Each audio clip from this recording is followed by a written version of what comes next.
Good morning, everyone. Our topic for today was all about self, society, and environment. Aristotle's virtue of ethics prescribed methods as the guide to all the action that a person has to take even in her dealing with a larger community of people. Virtues such as justice, liberality, magnificence, friendliness, and rightful indignation suggest that they are socially oriented Aristotelian virtues. A person ought to be guided by them in her dealing with either the local or wider global society.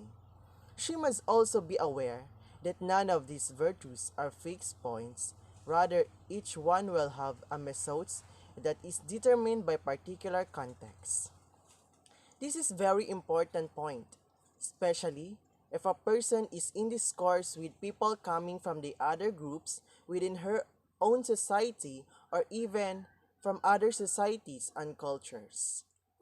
In our country, we have around 175 ethno-linguistic groups, each with its own language and culture, and therefore each with its own set of beliefs and practices. Temperance once again presents itself as one Aristotelian virtue that will be vital here.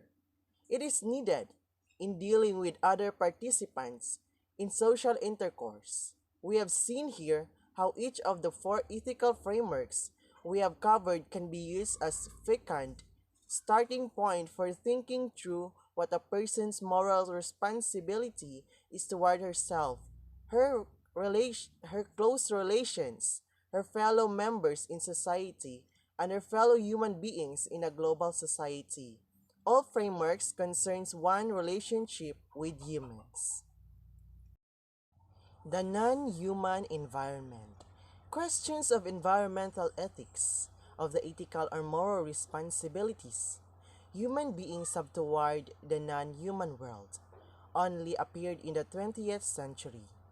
Previously, we discussed about the four frameworks of ethics. They must they must focus more on interhuman relations rather than human to non-human relations. And that is what we need to discuss for today. First, we need to discuss the utilitarianism. In the case of the utilitarianism, some scholars point out that this Hinduistic doctrine that focuses on the sovereignty of pleasures and pains in human decision making should extend into other creatures that can experience pleasures and pains, namely the animals. Thus, one of the sources of animal ethic is utilitarianism. Of course, animals themselves cannot become moral agents because they do not seem to have reason and free will. But some thinkers, however, will argue that animals can experience pleasure and pain. Some would therefore argue that since the greatest happiness principle covers the greatest number of creatures that experience pleasure and pain, then the number should include the animals. Therefore, though only humans can make moral decisions, animal ethics proponents argue that humans should always take into account the potential pleasures or pain that they may inflict on animals. To extend this argument, though, the other members of an ecosystem, example the plants, may not lead to their destruction, that in turn might lead to pain for the animals that live of them. So, it says that the actions that do not just benefit humans but the whole ecosystem as well, since it is possible that non-human creatures might be harmed by neglecting the ecosystem. So, we need to take good care of our environment because you animals or plants have also feelings. We will proceed to Kantian deontology. Kantian deontology focuses on the innate dignity of the human being as possessing reason. It can be argued that one cannot possibly universalize maxims. Can one accept the following maxim as something that everyone ought to follow. One ought to not worry about environmental destruction as long as it produces economic wealth for my society. It tells about that maxims. It tells in Katyan Deontology that we should human know our limits. We should do not destruct our environment because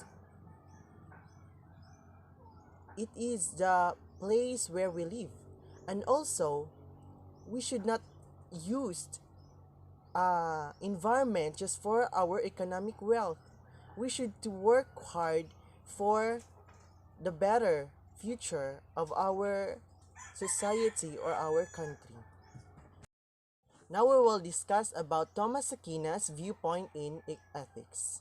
Thomas Aquinas, on the other hand, may not necessarily talk about the physical environment and human moral responsibility to it as such. But one can try to infer from his philosophy that certain actions should be avoided because they do not produce a harmonious, peaceful society. One can argue that neglecting the physical environment because of short-sighted economic goals, example, overfishing and cutting down of trees, will eventually lead to disasters such as flooding or famines that will affect society in a detrimental fashion. Lastly, Aristotle's virtue ethics also pick up on the problem of such short-sightedness and asks how this can possibly lead to becoming a better person. One becomes a better person if she learns to expand her vision to see beyond what is merely at close hand. Thus, seeing beyond the immediate is virtue. One may argue that Aristotle would support the argument that a person has the moral responsibility to see beyond what is immediate.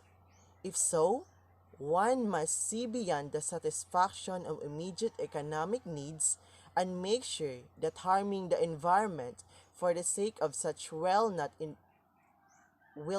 eventually lead to something much, much worse. The important point here is not to force answers, but to open to real possibilities as well as accepting real deed ends. One must see the value of testing one's hypothesis, but also of the virtue of accepting that some hypotheses need to be let go. A closing that is really an opening. There is only a beginning. We do not have a computer program here that can automatically calculate what is the right thing to do in a given situation. It seems safe to assume that there can never be such a thing. There's only the human individual, along with her community of fellow human beings who need to accept that they must to continue to explore the meaning of what is good and right, while hoping to arrive at the best judgments they can make at this point in time. Realizing the finitude of human understanding and of the capacity to make choices, but at the same time hoping that one's best attempt of doing what is right does mean something in the end. These are part and parts making informed moral decisions. Do not worry, we can do it.